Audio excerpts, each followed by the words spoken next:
বারাণসী, যা বেনারস ও কাশী নামেও পরিচিত।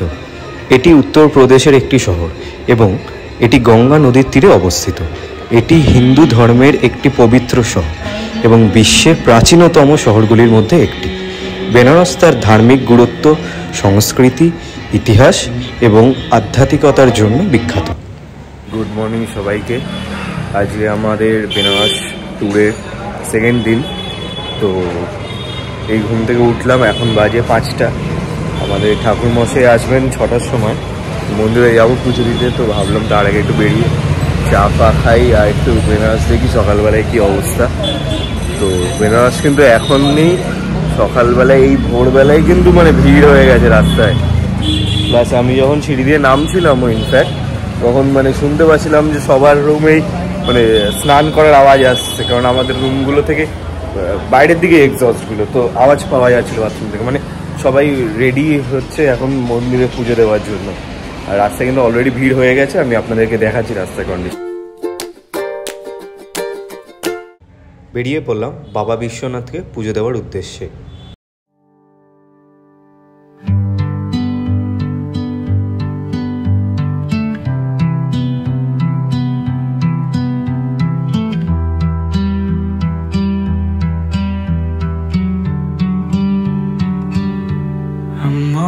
About words, but it sounds like you're envisioning an instrumental piece that truly captures a calm.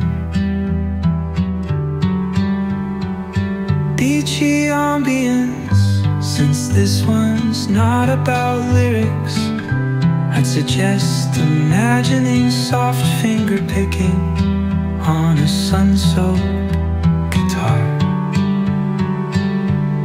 Occasional melodic bends reminiscent of way. এই আমরা এখন বেরোলাম কাশী বিশ্বনাথ মন্দির আর অন্নপূর্ণা মন্দির পুজো দিয়ে।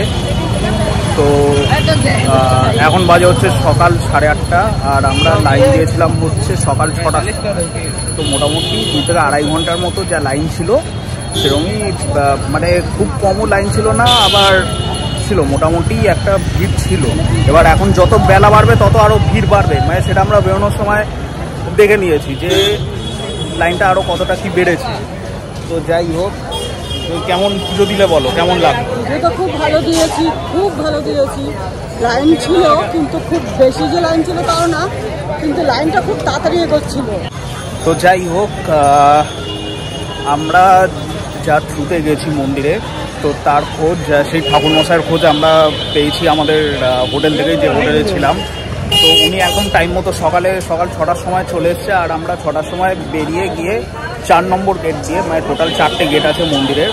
তো আমরা 4 নম্বর গেট দিয়ে মন্দিরে ঢুকেছি, গিয়ে পুজো দিয়েছি। লাইন ছিল মোটামুটি, আর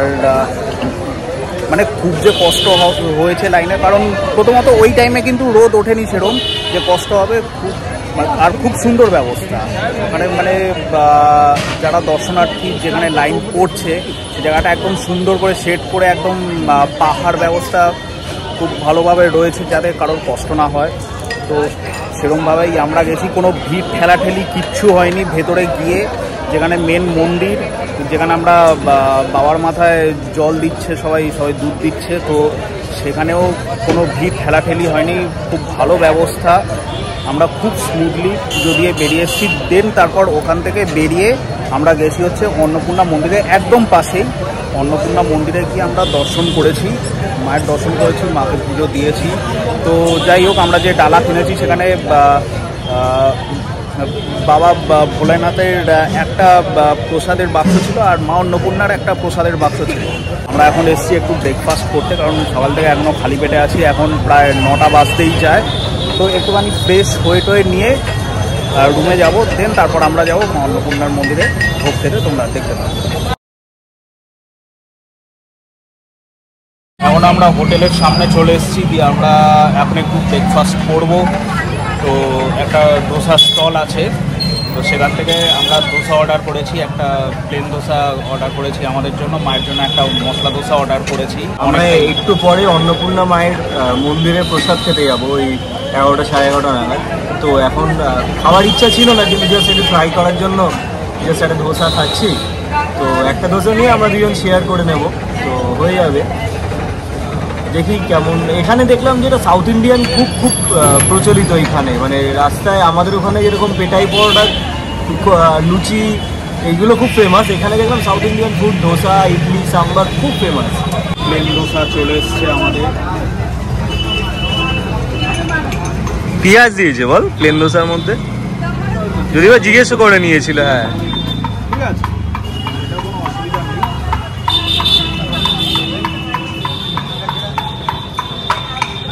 ধোসা আলাদাই সাউথ ইন্ডিয়ান ডিশের মধ্যে একটা অন্যতম ফেভারিট ডিশ। ধোসার মতো খেতে, তাই তো? সাম্বার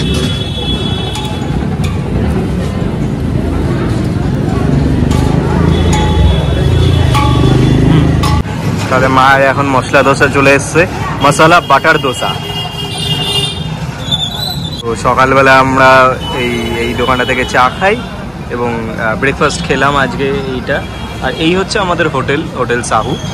এইদিকেও অনেক হোটেল আছে, কিন্তু আপনাদেরকে একটু বুঝে নিতে হবে যে কোনটা হোটেল কোনটা কি, কারণ সবকটা কিন্তু ইংলিশে বোর্ডে লেখা নেই। যদি সাথে কোনো বয়স্ক কেউ থাকে তাহলে আমি সাজেস্ট করব যে তাদেরকে কোনো একটা চায়ের দোকান বা কোথাও একটা বসিয়ে দেন হোটেল খুঁজুন। কোনো দালালের পাল্লায় যাবেন না, দালালগুলো নিজেদের মতো হোটেল দেখাবে আপনাদেরকে, একদম বাজে বাজে হোটেল দেখায়, মানে ওইরকম হোটেলে থাকা যায় না যেরকম হোটেল দেখায়, বলে 1000 টাকা 2000 টাকা।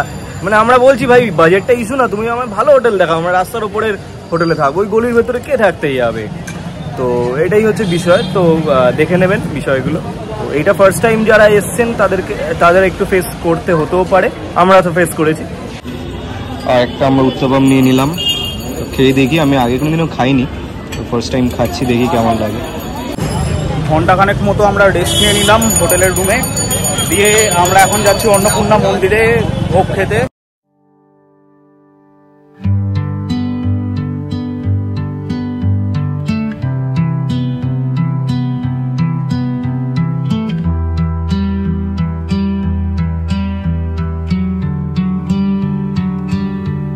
I'm all about words, but it sounds like you're envisioning an instrumental piece that truly captures a calm.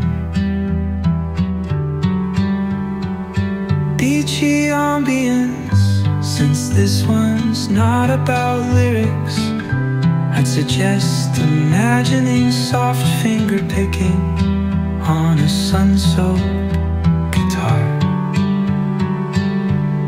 Occasional melodic bends reminiscent of waves rolling, ash rolling ashore.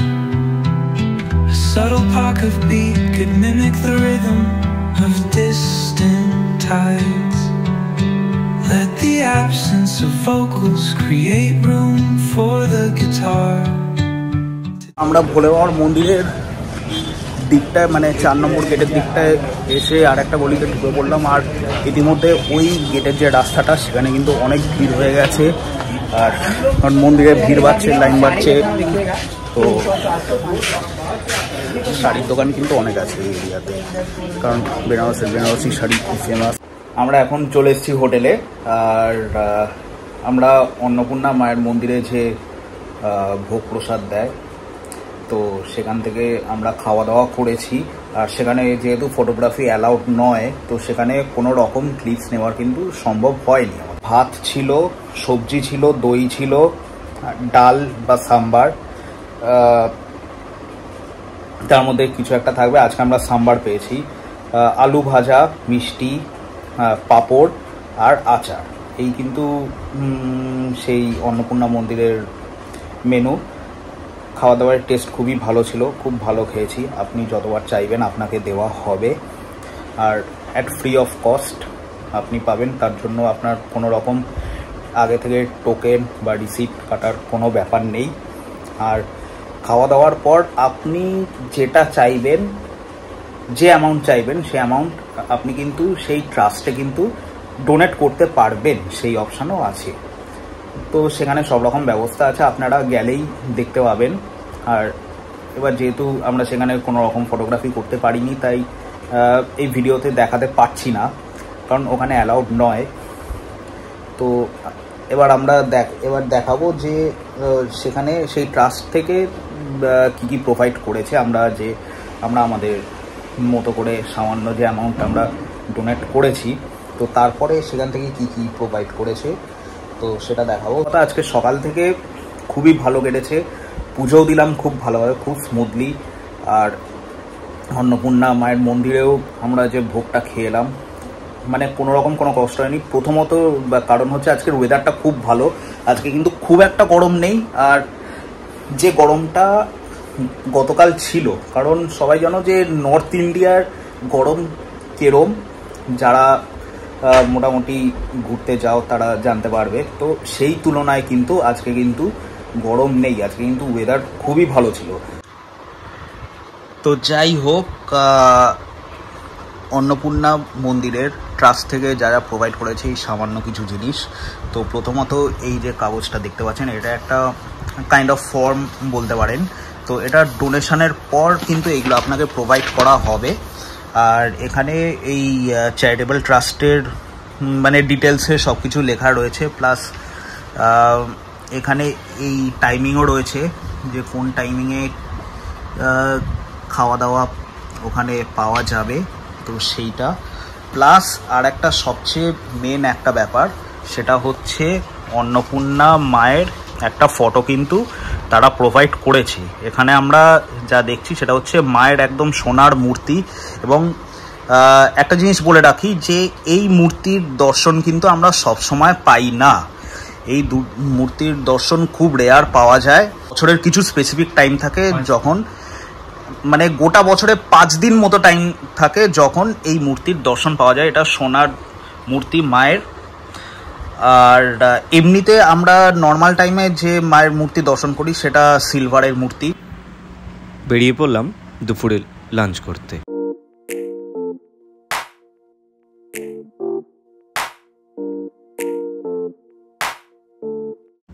দুপুরের খাওয়া দাওয়া শেষ করে বেরোলাম লোকাল মার্কেটে। এই মা এখন আছে শাড়ির দোকানে, একটা বেনারসি শাড়ি পছন্দ হয়েছে, ভাই গিফট করছে।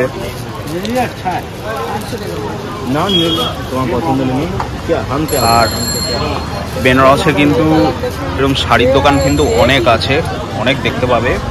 বেনারসে এসে যে বেনারসি পান খাইনি এই জিনিসটা একেবারেই ইম্পসিবল। তো পান তো খেতেই হয়। আমরা 3টে মিষ্টি পান অর্ডার করেছি, 50 টাকা করে নিচ্ছে এক একটা পান। এই হচ্ছে পান।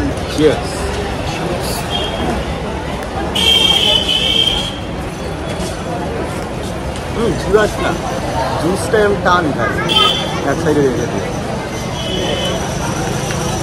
ঠিক আছে, গুড, অন্যরকম। অনেক রকম মশলা দিয়ে বানায় বেশি।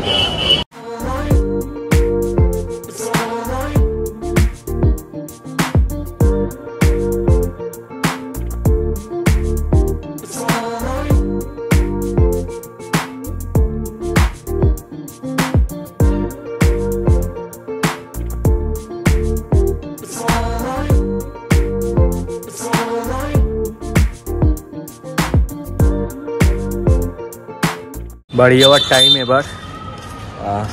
এখন আমরা টোটো বুক করলাম। তো এখান থেকে বেনারসের দুখানা স্টেশন আছে, একটা BSBS আর একটা বেনারস বারাণসী জাংশন। তো দুটো আলাদা। তো এইটা একটু নোট করে নেবেন যে আপনারা কোন স্টেশনে যাবেন, ঠিক আছে? তো BSBS যেটা সেটা হচ্ছে মারওয়াড়ি, মানে যেটা শুধু বানারস, আর আরেকটা হচ্ছে বারাণসী জাংশন। তো দুটো আছে, তো একটু ওটা নোট করে নেবেন। এখান থেকে আমাদের BSBS যেতে পড়ছে 200 টাকা রিজার্ভ করে, 3 জন আছি আমরা।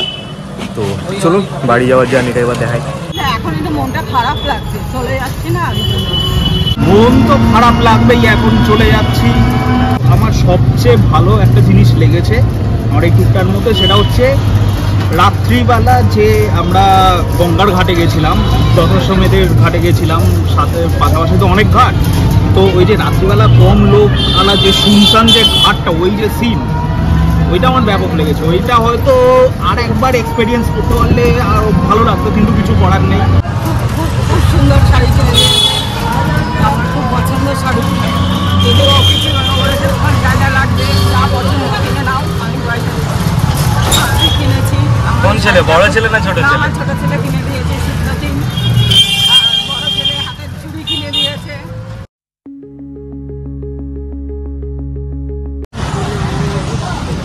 তো আমরা এসে গেছি বানারস স্টেশনে। তো যাই হোক, আগেও বলা হয়েছে যে বেনারসে কিন্তু দুটো স্টেশন আছে, একটা বারাণসী জাংশন আর একটা বানারস। তো আমাদের ট্রেনটা যেটা আছে বিভূতি এক্সপ্রেস, দুটো স্টেশনেই দাঁড়ায়। তো আমাদের বানারস থেকে টিকিটটা কাটা আছে, আর ট্রেন এখানে আসবে 5:30টার সময়। এখন 4:30 বাজে, আমরা 1 ঘন্টা আগে চলে এসেছি। হাতে অবশ্যই টাইম নিয়ে আসা জরুরি, যেখান থেকেই ট্রেন ধরা হোক না কেন। তো যাই হোক, আমরা এখন গিয়ে প্ল্যাটফর্মে একটু বসবো, গিয়ে দেখতে দেখতে টাইম হয়ে যাবে, চলেও আসবে ট্রেন। দেখা যাক কোন প্ল্যাটফর্মে দেয়। বিভূতি এক্সপ্রেস 5:35, 3 নম্বর প্ল্যাটফর্মে। তো আমাদের যেতে হবে 3 নম্বর প্ল্যাটফর্মে যেতে হবে। ওই যে লেখা আছে বিভূতি সুপারফাস্ট এক্সপ্রেস। এখন বাজে 4:39। যাবো এখন 3 নম্বর প্ল্যাটফর্মের দিকে যাব।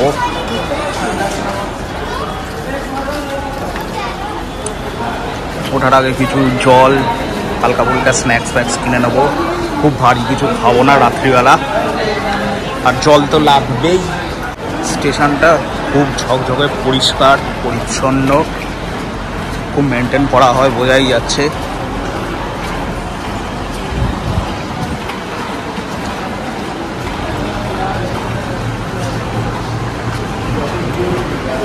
আমাদের ফুট ব্রিজ পার করে তো যেতেই হবে। 3 নম্বর প্ল্যাটফর্মে আমরা চলে এসেছি। প্ল্যাটফর্ম এখন একদম ফাঁকা আছে, যদিও এখন কোনো ট্রেন ঢোকেনি, তাই ফাঁকা আছে। আস্তে আস্তে ভিড় হবে যখন ট্রেন ঢোকার টাইম চলে আসবে। রোদ আছে কিন্তু, আর এখানে মোটামুটি একটু লেট করেই সন্ধ্যের অন্ধকারটা হয়। এখন 45 মিনিট মতো ওয়েট করতে হবে ট্রেনের জন্য।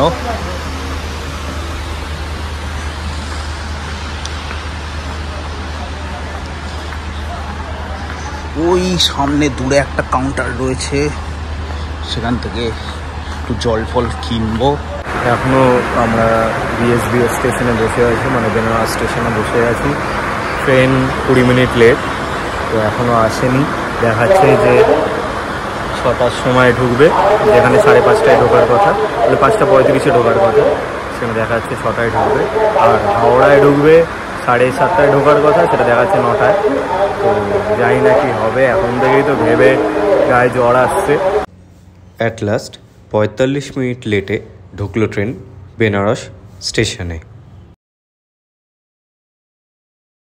বারাণসী জাংশনে 5 মিনিট দাঁড়ানোর পর ট্রেন রওনা দিল পরের স্টেশন কাশীর উদ্দেশ্যে। কাশী স্টেশনে ঢুকলো ট্রেন।